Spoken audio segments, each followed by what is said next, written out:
নির্বাচন কমিশনের এক প্রেস বিজ্ঞপ্তিতে বলা হয়েছে যে খসড়া তালিকা থেকে ৬৫ লক্ষ ভোটারের নাম বাদ দেওয়া হয়েছে এবং ১ আগস্ট ২০২৫ পর্যন্ত খসড়া তালিকায় ভোটারের সংখ্যা ছিল ৭.২৪ কোটি।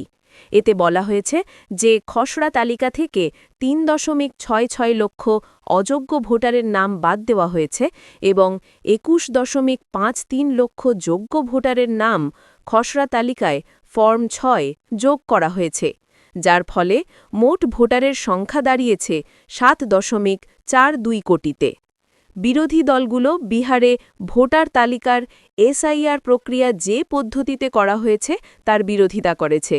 নির্বাচন প্যানেল জানিয়েছে যে রাজনৈতিক দলগুলোর সাথে নিয়মিত বৈঠক করা হয়েছে এসআইআর প্রক্রিয়া ব্যাখ্যা করতে এবং পুরো সময় তাদের অবহিত রাখতে।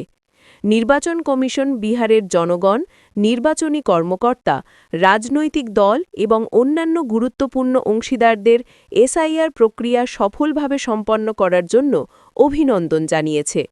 বিজ্ঞপ্তিতে বলা হয়েছে যে ভারতের নির্বাচন কমিশন বিহারে ভোটার তালিকার বিশেষ নিবিড় সংস্করণ বা এসআইআর সফলভাবে সম্পন্ন করার জন্য বিহারের জনগণ, নির্বাচনী কর্মকর্তা, রাজনৈতিক দল এবং অন্যান্য গুরুত্বপূর্ণ অংশীদারদের অভিনন্দন জানাচ্ছে। এতে বলা হয়েছে যে চূড়ান্ত ভোটার তালিকার ফিজিক্যাল